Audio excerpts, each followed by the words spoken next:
ಇನ್ನು ಅಪಹರಣದ ಕೇಸ್ನಲ್ಲಿ ನಿನ್ನೆ ಜೈಲ ಬೇಲ ಅನ್ನೋ ಪ್ರಶ್ನೆಯನ್ನ ಎದುರಿಸ್ತಾ ಇದ್ದ ರೇವಣ್ಣ ಅವರಿಗೆ ಜೈಲೇ ಗತಿಯಾಗಿದೆ. ಫಸ್ಟ್ ಡೇ ನಿನ್ನೆ ಪರಪ್ಪನ ಅಗ್ರಹಾರಲ್ಲಿ ಕಳೆದಿದ್ದಾರೆ ರೇವಣ್ಣ ಅವರು. ರೇವಣ್ಣ ಅವರಿಗೆ ಕೈದಿ ನಂಬರ್, ವಿಚಾರಣಾಧೀನ ಕೈದಿ ನಂಬರ್ 4567 4567 ಈ ನಂಬರನ್ನು ಕೊಟ್ಟಿದ್ದಾರೆ.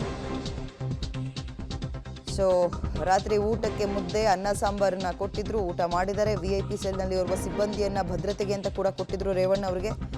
ಜೈಲು ಸೇರಿದ ಮೊದಲ ದಿನ ಮೌನಕ್ಕೆ ಜಾರಿದ್ರು ರೇವಣ್ಣ. ಮಾಜಿ ಸಚಿವ ರೇವಣ್ಣ ಸಂತ್ರಸ್ತ ಮಹಿಳೆಯ ಅಪಹರಣ ಪ್ರಕರಣದಲ್ಲಿ SITಯಿಂದ ಬಂಧನಕ್ಕೊಳಗಾಗಿದ್ದಾರೆ ರೇವಣ್ಣ. ಈಗ 14 ದಿನಗಳ ಕಾಲ ನ್ಯಾಯಾಂಗ ಬಂಧನಕ್ಕೆ ಕೂಡ ಒಪ್ಪಿಸಿದ್ದಾರೆ. 17ನೇ ACMM ನ್ಯಾಯಾಲಯ ಆದೇಶವನ್ನು ಕೊಟ್ಟಿದೆ.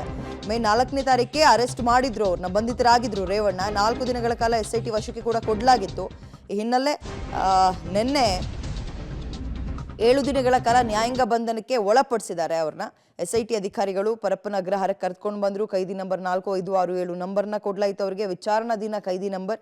ಇನ್ನು ನ್ಯಾಯಾಧೀಶರು ಆದೇಶ ಹೊರಡಿಸೋ ಮೊದಲು 3 ದಿನಗಳಿಂದ ವಿಚಾರಣೆ ಮಾಡ್ತಾ ಇದ್ದಾರೆ. ಅನಾರೋಗ್ಯದ ಸಮಸ್ಯೆ ಇದ್ರೂ ಕೂಡ ನನ್ನನ್ನು ಆಸ್ಪತ್ರೆಗೆ ದಾಖಲಿಸಲಿಲ್ಲ ಅಂತ ನೋವು ತೋಡ್ಕೊಂಡ್ರಂತೆ ರೇವಣ್ಣ. ಇದೆಲ್ಲದರ ನಡುವೆ ಈಗ 7 ದಿನಗಳ ಕಾಲ ಪರಪ್ಪನ ಅಗ್ರಹಾರವೇ ಗತಿ ಅನ್ನುವಂಗಾಗಿದೆ.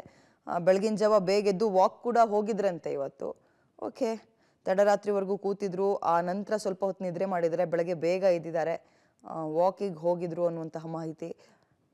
ಇದು ಸದ್ಯ ರೇವಣ್ಣ ಅವರ ಫಸ್ಟ್ ಡೇ ಜೈಲಿನಲ್ಲಿ ಹೇಗಿತ್ತು, ಪರಪ್ಪನ ಅಗ್ರಹಾರದಲ್ಲಿ ಹೇಗಿತ್ತು ಅನ್ನೋದಕ್ಕೆ ಸಂಬಂಧಪಟ್ಟಂತೆ ಡೀಟೇಲ್ಸ್.